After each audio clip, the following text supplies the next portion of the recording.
Good morning, everyone. My name is Jairo Malaver, and I've been invited to present this conference regarding digital transformation in metrology. I want to thank the Cuban Institute of Metrology, its directorate, and all the staff that made possible this symposium on international metrology in 2021. And let's begin. I want to start bringing your attention to these examples. I know many of you remember what Mattel had to do in 2007 to recall over 18 million toys because the amount of lead in the painting of those toys posed a risk to the human health. And this happened because someone made a mistake at a lab where all these things were being measured. Or what to say about this? Many of you I know feel the same way. And many consumers do this all the time, where they have this feeling that they have probably not given them the right amount of gas they paid for at the gas station. And I know many of you remember this incident in the Pacific Ocean in 2013. More than 5,000 containers ended up in the bottom of the sea because someone didn't measure right the weight of these containers at the entrance of the port facility. Decisions regarding metrology sometimes pose a threat to physical infrastructure in a country. They pose a threat to companies because their reputation is affected with consumers, clients, and the government. And many times consumers feel like their trust and the service they're being provided is not right, it's not fair with them, like what happens when you travel and you have back restrictions and you feel like this person in the airport. And I agree that many companies do what it takes to provide a good service, to provide products in the market that comply with regulations, that pose no threat to consumers, and also that satisfy those value propositions that we give to customers in organizations. And they do it through a series of processes that are very complex, processes that require a set of skills, a set of knowledge. And I know companies do well in that, although all these complexity, all these processes pose threats that bring pains to the way we work at labs, to the way we work in companies that need to assure the quality of the products. And these pains come in the form of transcript errors, traceability problems with the samples that we received, or basically because the structure cost is fixed. And whenever you make a mistake, those costs ramp up incredibly. There are also difficulties handling documents because we have all kinds of documents within our quality system, and it's very stressful to work with this. Plus, whenever there are audits, these audits turn long and expensive. There is a high consumption of reagents and inputs in these laboratories. The cost of maintenance of equipment is also a big cost within the cost structure of a laboratory. And plus, all the people that work in labs, they divide their time, the productive time, between analytics activities and administrative activities, because basically we have to answer the phone, send emails, and also perform everything that we need to do at the lab. I know many of you and organizations around the world feel comfortable working with pencil and paper, with calculators. They have documents everywhere in their companies, in their organizations, and they find this way to work precisely what they need. Other organizations may have moved to internet, where they can share documents with other collaborators, and more recently, because of the pandemic caused by the COVID-19, many moved to cloud-based solutions where they can share information, they have control what's the updated version of a document within their quality system, and so on. Although we know investing in technology is necessary, and I'm pretty sure nobody denies this assessment. We want to invest in technology. What we don't know, at least for certain right now, is if we are going to see return on investment. And this is basically because you may have this approach. You want to invest in better train your people. You want to invest in acquiring new knowledge, developing knowledges in your people through research and development. You want to buy the best equipment, the equipment that will allow you to do things better.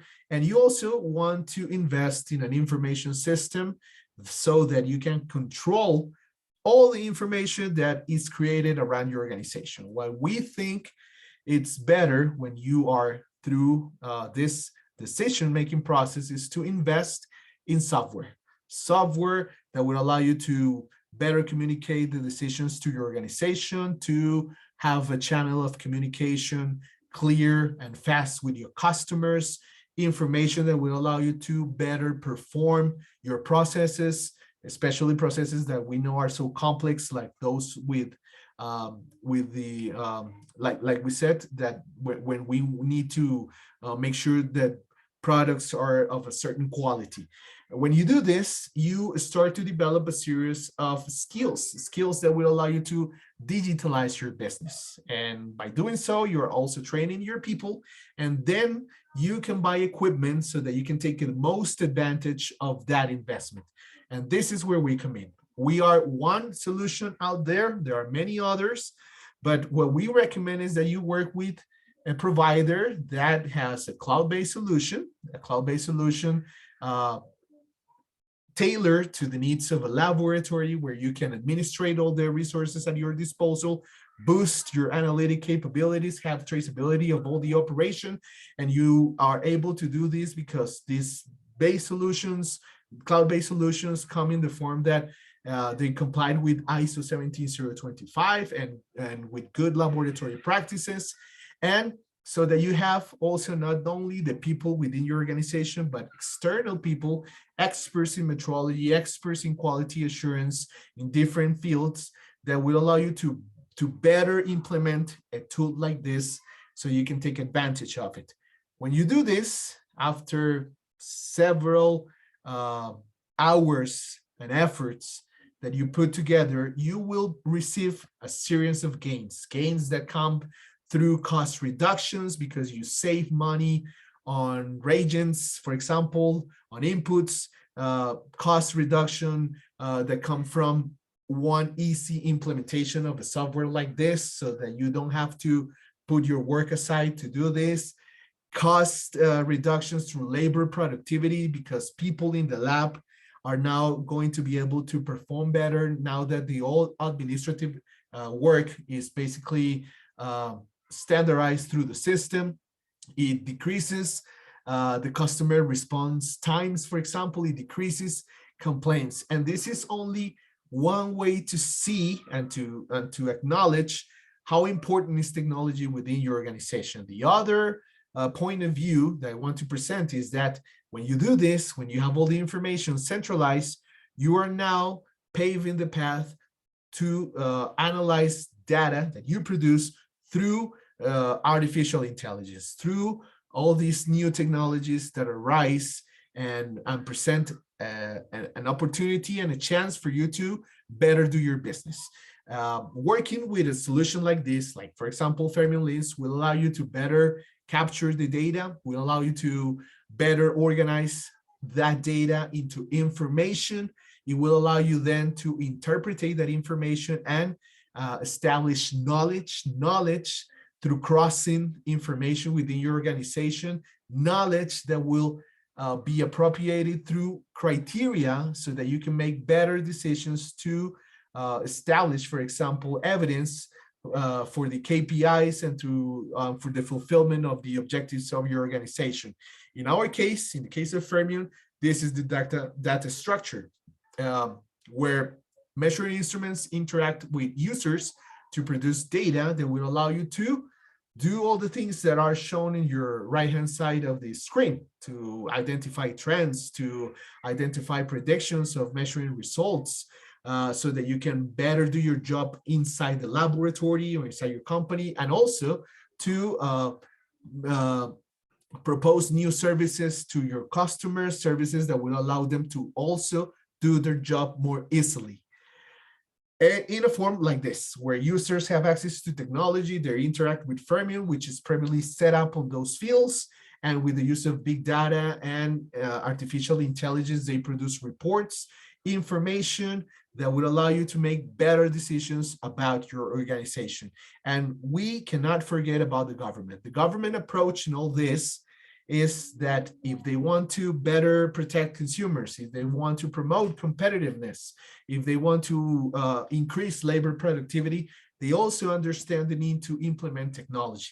And this is where software such as Fermion and others, like I say, there are in the market, and the needs of the government come together. Because when you do this, you are basically promoting voluntary regulatory compliance. Metrology and technology can represent competitive advantages for businesses. Quality must be profitable. If it's not profitable, you cannot impose quality schemes within regulation. So when you do this, when you show the benefits that technology bring to the business, it is more likely for the user of those technology to comply with regulatory mandates. And also, what you can see today, it is a trend within all market surveillance activities, at least in Latin America, from what I can see, is that all these compliance, all these market surveillance activities are based on risk assessment.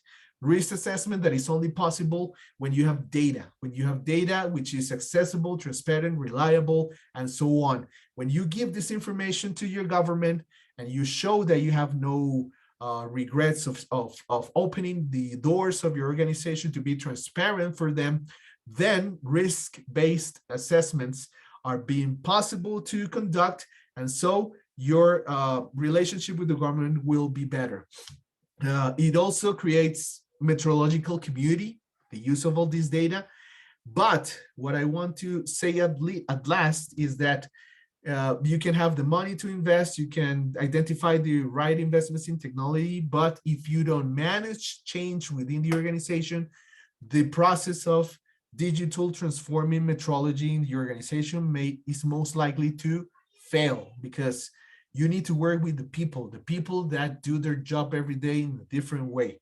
You need to show them the benefits. You need to bring early victories to your operation. And also, this is not possible if you are not conducting business in this way. So there is a chance, there is time for change. I invite you to view this as an opportunity. And I'm here to answer your questions. If you want to comment on this presentation, please feel free to write me an email. Thank you very much.